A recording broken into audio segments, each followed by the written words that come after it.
Hello, Facebook Live. Hello, YouTube. Hello, everybody. However you're catching this, Instagram. Um, Good morning. I am live on July 21st, about 9:30 in the morning. A little later than my normal Facebook Live, but you can watch us on the replay here on YouTube, and you can watch it on the replay here on Facebook and on YouTube. I am Chef Marcus Guiliano. I am your chef on a mission, and we're going to talk about seafood today. Let me just do my sound check here and make sure that we are loud and clear. Um, so, uh, yep, we are loud and clear. Hello, everybody tuning in. If you're watching this live, drop a comment, hashtag live. And if you're watching on the replay, hashtag replay. And always drop a comment where you're tuning in from. Always love to see where people tune in from. So good morning, everybody. Hello, Joel. Hello, Judy, Susan, Jennifer. A bunch of people logging on. We're going to talk about seafood today. A shocking tip to buy fresh seafood, something that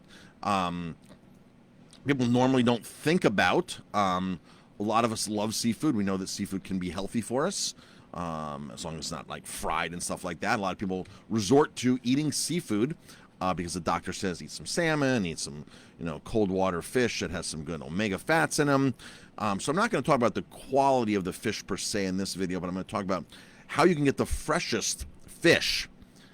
How to just simply buy the freshest fish, and this may shock you. So I've been buying seafood for a long time. I love seafood. When I was in Colorado at the restaurant there at Walter's Bistro, we would serve almost 55 different fish species every 6 months, and we would just rotate constantly seasonal fish in. And I literally would go to the airport, the Colorado Springs airport. I would call Boston. I'd call Steve Connolly Seafood Purveyors, Steve Connolly Seafood in Boston that morning, because they were 2 hours ahead. So at 8 o'clock, I could pick up the phone, 8 a.m., and I could talk to my sales rep, David, there, and place an order.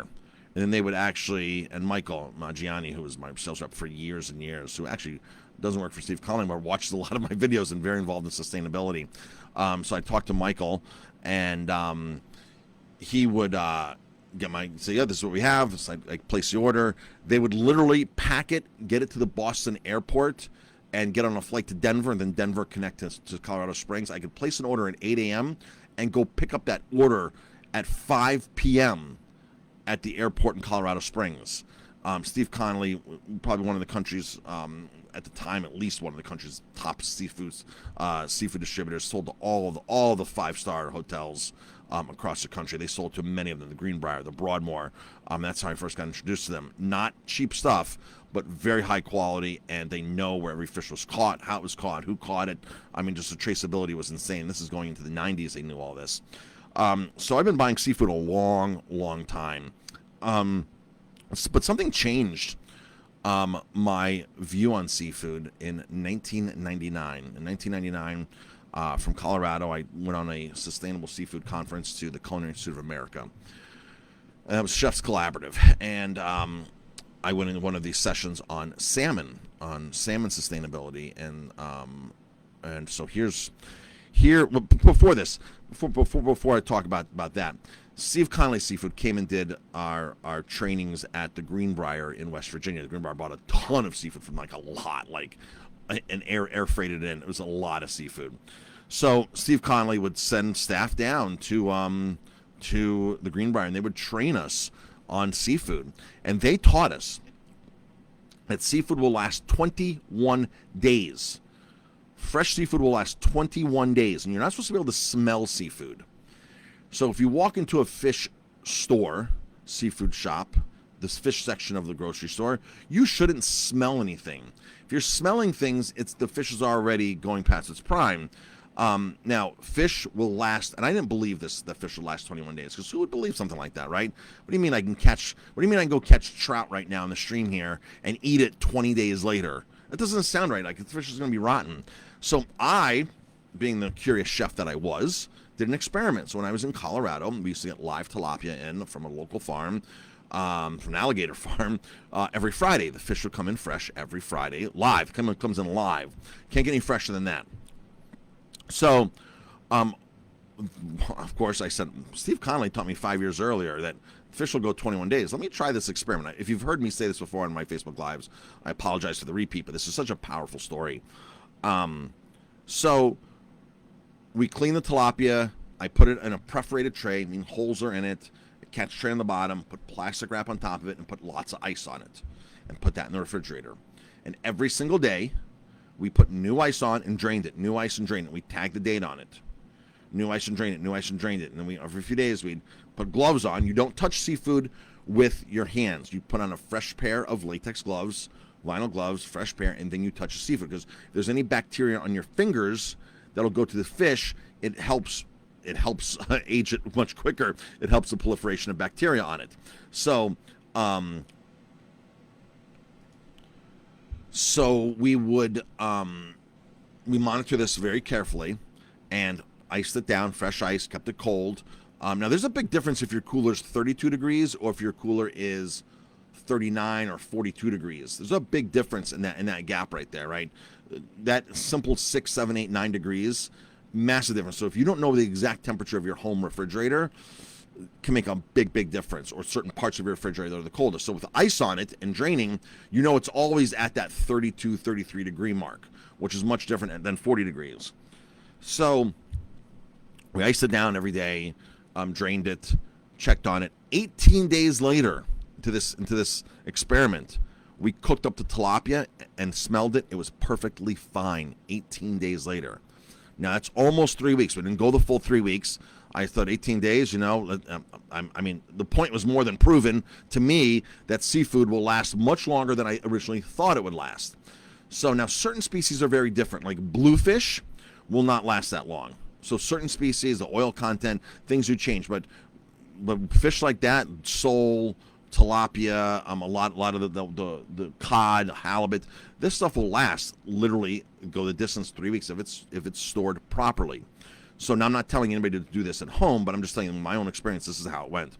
So I was like, wow. So what happens when you actually buy seafood from a distributor and from the distributor, and 3-4 days later in a restaurant scenario we're throwing it out because it's starting to get a little slimy and something's not good? Like, how old is that fish already? I'm thinking to myself, that fish must already be 10-14 days old. When you walk into the seafood section of a grocery store, into a fish store, and you start smelling things, like, how old is that already? Like, it's already 12-14 days old. And to further prove this point, the Georges Bank. The Georges Bank is a plateau in the ocean off of Gloucester, and yes, that movie, The Perfect Storm, is shot or about Georges Bank. So these boats go out for almost 2 weeks at a time. You just don't go out in day boat. Day boat fishing is great because day boat fishing, you go out, you catch fish that day, and you come back. Day boat, 1 day boat. But some of these vessels will go out for a week at a time, 2 weeks, 3 weeks, 5-6 weeks, and they freeze the fish right on the boat because you can't keep fish fresh that long. But Gloucester and the Georges Bank, so people like to go to the Georges Bank and fish because it's the plateau in the ocean. So sunlight gets down there, more light, more growth, very turbulent. The fish that are there, it's just this whole ecosystem of a very diverse fish there. So they'll go in there, they'll catch scallops, they'll catch monkfish, they'll catch halibut, they'll catch a lot of fish, a lot of ground fish in there, especially because of turbulent waters. But it's not day boat fishing. You can't go there 1 day and back. So the boat goes out for 10 days. When you catch cod day 2 and you catch cod day 10, is delivery here? Yes. Okay. So, but I have to go. I know you have to go. So just tell him to pop his head over here when he's ready. So if you're going to Georges Bank, you're going to catch fish on day 2. You're going to catch fish on day 10, day 11. When you get back to the dock, you now have cod that is top of the trip, means fresh in the last couple days, fresher, and you have fresh cod that's now 10 days old. Well, that cod that's 10 days old is less expensive. So if you're on shopping a price point and you want value, like a grocery store does, because grocery stores know that we're going to go somewhere for a 50-cent difference a pound 1 week, they'll know we'll jump ship and go to the neighboring grocery store. So the grocery stores get in on the bottom of the trip, bottom of the catch, and buy the cheaper stuff. Good restaurants, good seafood distributors buy the top of the trip, and those fish will last longer.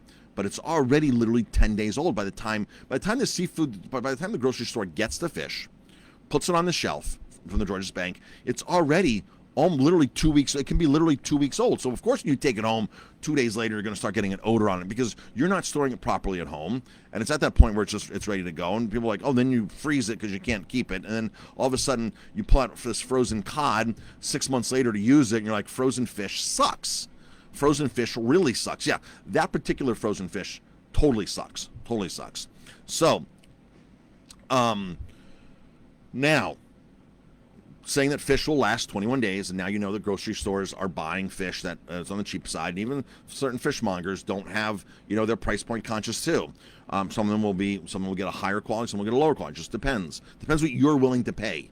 There's a reason why cod, that if I were to buy cod today, I could buy cod cheaper in the grocery store than from one of my high quality distributors. There's a reason for that, because it's a lot fresher than the cod at the grocery store. So literally, if cod was $6 at the grocery store, I'd probably be paying $8 or $9 wholesale a pound for the cod that we want. So this is the price variations, right? And we're all consumers, and we all know we're all conscious consumers. And not saying that grocery store fish is bad all the time.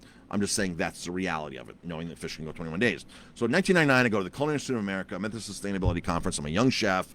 I don't know, I was 28 years old or something. Sit in a room with literally like 100 of the chefs. Maybe there were 80 chefs there, 90 chefs there.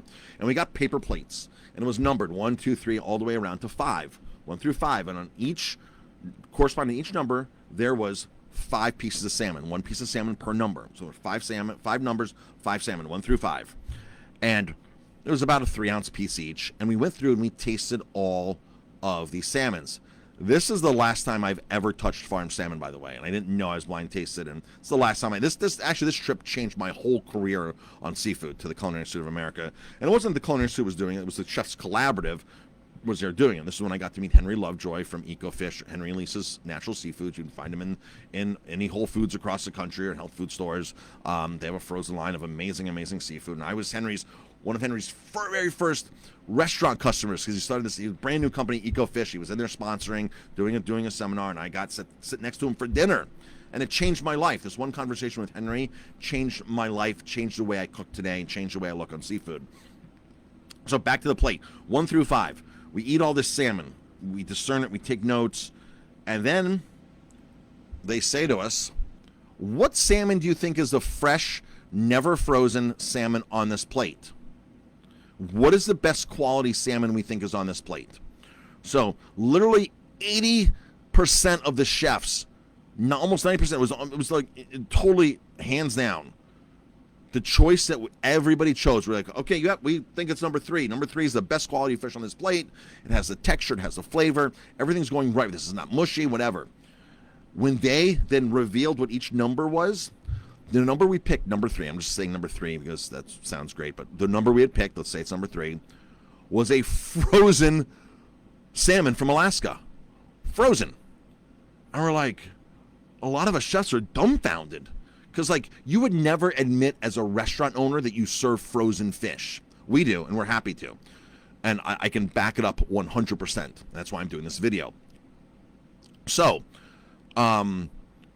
we were astonished. We were like, what do you mean this is frozen?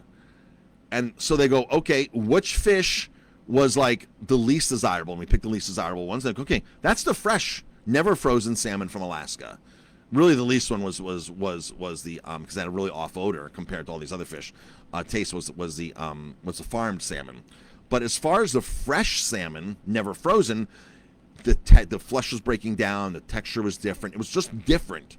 Not that it was bad, but it wasn't as good as the frozen at sea or frozen on shore. FAS, FOS. Those are the 2 words you want to look for, or the two terminologies. Frozen at sea, frozen on shore. Frozen at sea is when those boats go out for 2 months, 6 weeks, they catch it and freeze it right on the boat within hours. Frozen at shores, those day boats that go out, gets back to the shore, and they freeze it right there.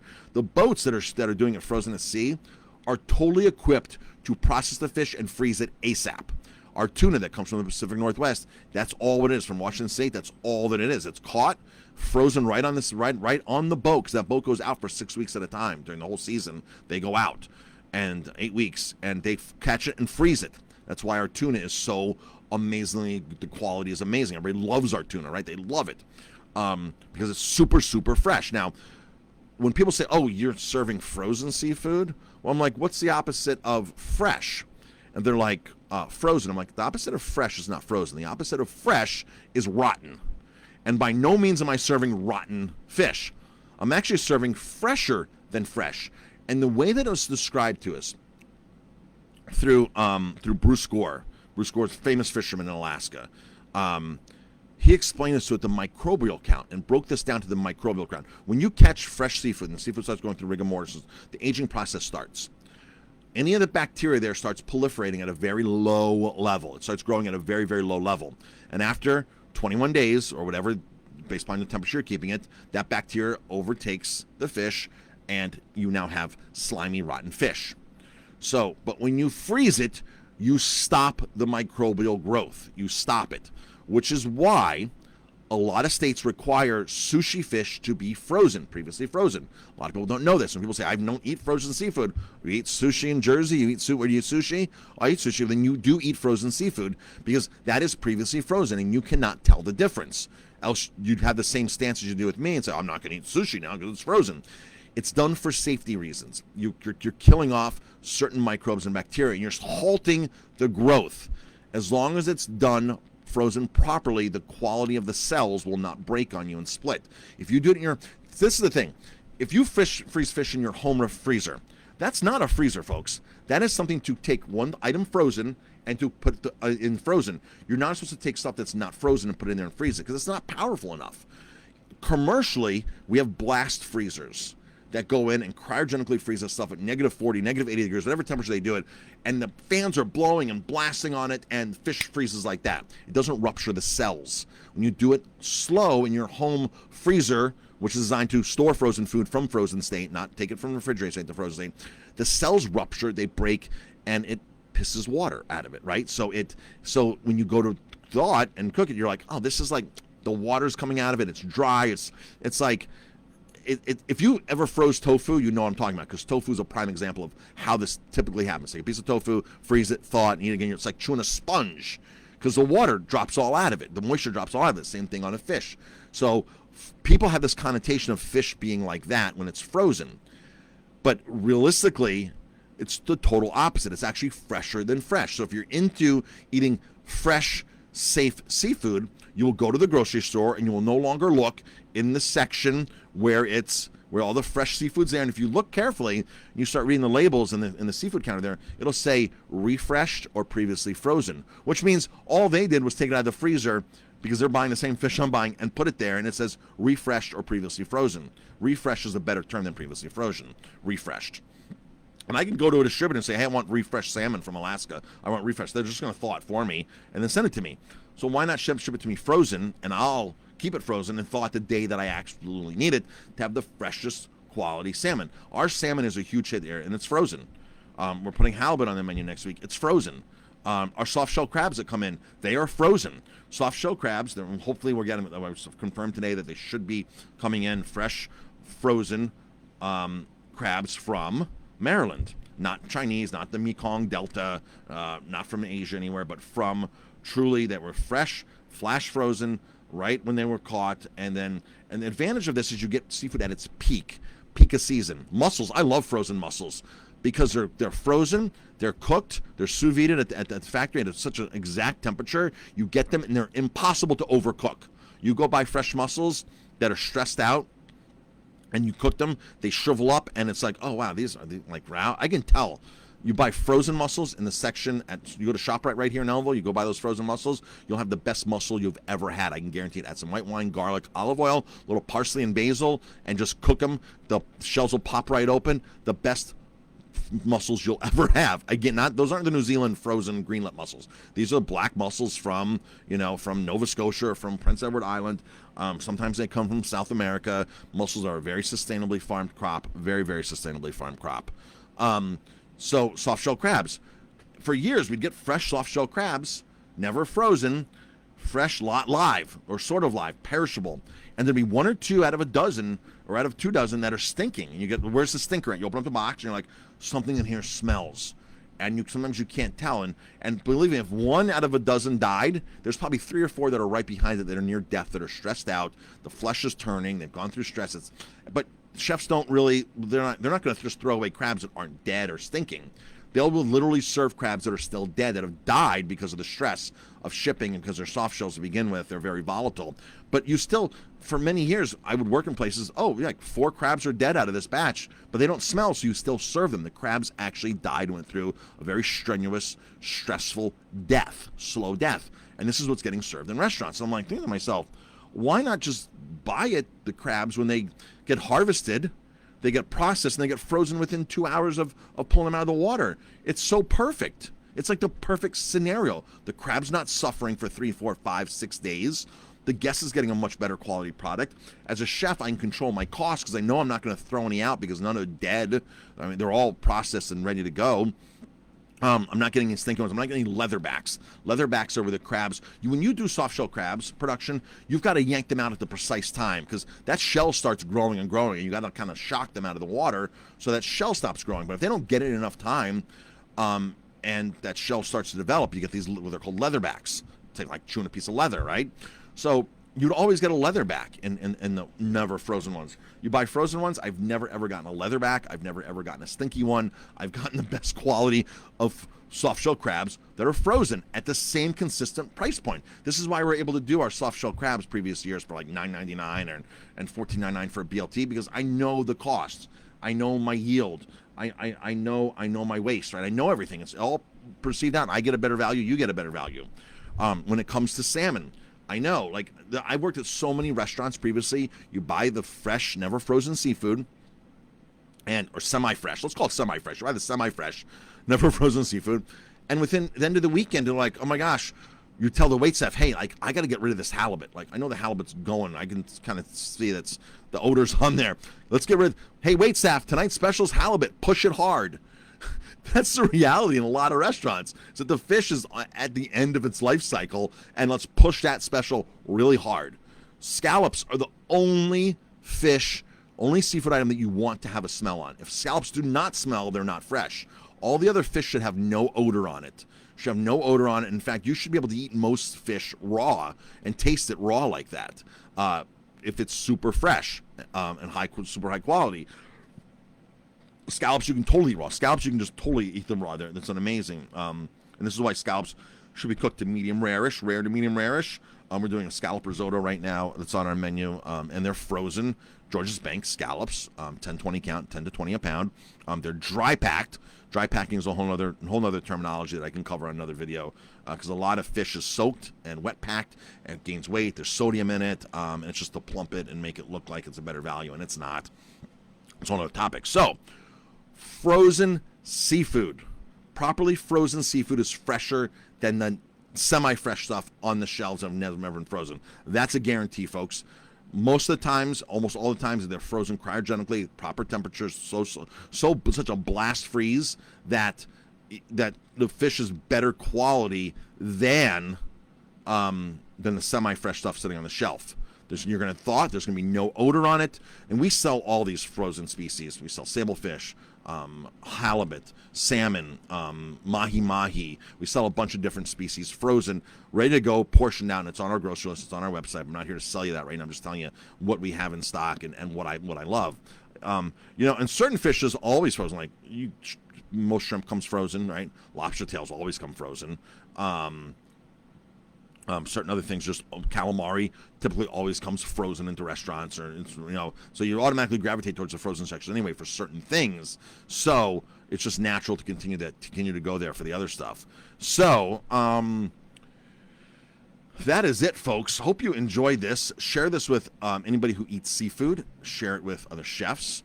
I know it might be a little shocking and controversial at frozen seafood. And if you ask me, if you come to my restaurant and say, because you go to so many restaurants, and you're like, I hear people say, was that fresh? Of course it's fresh. I wouldn't be serving it. I'm not serving rotten. But most, then you say, well, is it previously frozen? Most restaurants would never admit they serve previously frozen seafood. That is like, well, no, of course I don't serve previously frozen. You come to me, and I'm going to tell you the same speech I just gave you on this video. I'm going to tell you the same thing. Like, I'm buying it for your safety, for the freshness, for the quality, and for the value. I'm buying it. And this is why you want to feel safe with it. And very rarely will somebody go, I'm not going to order it. Well, you know what? I'm doing my part, and I'm going to stand behind what I'm doing, and I'm going to be proud of what I'm doing. And this is why this is where I was going. This is why you can buy the exact salmon that we use on our menu, frozen from me, portioned out, ready to go, skin on, halibut, sablefish, mahi-mahi. You can buy them from me. I'll sell them to you at a great price because I'm proud of what we have. So it's one of those things. So Daniel's saying I'll be buying August for the first time. Look at me, awesome. Say hello, Daniel. Jamie and I do a bit of traveling, especially during the midweek, and we might be away a weekend watching Justin play baseball. Just drop me a message. So Karen, I'm still here live. Daniel, Craig, Cheryl, thanks everybody, Judy, everybody who was on. A lot of people were on. Please share this video. It went a little longer than I wanted to. I'm at 26 minutes in, but a lot of great content that I just have to share about buying high quality, super fresh seafood, like super fresh seafood. So, and super fresh is absolutely frozen. You will not get any fresher. I can guarantee you will not get any fresher and higher quality, less microbial growth. So, Blue Score like graphed this whole thing out, microbial growth on fish. And so when you get fish 10 days later, he had graphed out the microbial counts up to here. When you thaw your salmon from him, the microbial counts at 0. And then you start the aging process. So literally, like if I were to thaw a piece of salmon today, right now, this morning, thaw it in our refrigerator properly, and ice it down, I'd have another 3 weeks on that salmon for it to technically be fresh. Not that we'd save it that long. So in a situation like that, if I sell all my salmon tonight, I pull more out of the freezer tomorrow. And I have, again, super fresh, 0 microbial count fish that I'm going to serve to you tonight. And then repeat that process. We've been doing this for years. We repeat that process on a daily basis. We sell all this. We thaw more out. We sell this. So the most we ever have fish sitting around at aroma time is 2 days. Because it's just a pull out of the freezer and go. 2 days. I can guarantee you that's the safest salmon you're going to eat. I can guarantee you that. So if you're on the fence about fresh versus frozen, frozen is totally the way to go. So awesome, everybody. Thanks for tuning in. We really appreciate the support. Jamie and I could not be doing this without you. If you caught this on YouTube, leave a comment. If you caught it on Facebook here, definitely leave a comment. There might be little bits and pieces on Instagram here or there. We redistribute this content. I might even redistribute this into a blog content. Not a blog, but a podcast, because this is really good this morning, rocking this out. So share this. I might even put some ad money on here and advertise this around the Hudson Valley so other people can educate and find out who we are and just find out, how to eat high quality seafood. So, all right, that's it, folks. You have an amazing day, and we'll talk to you soon.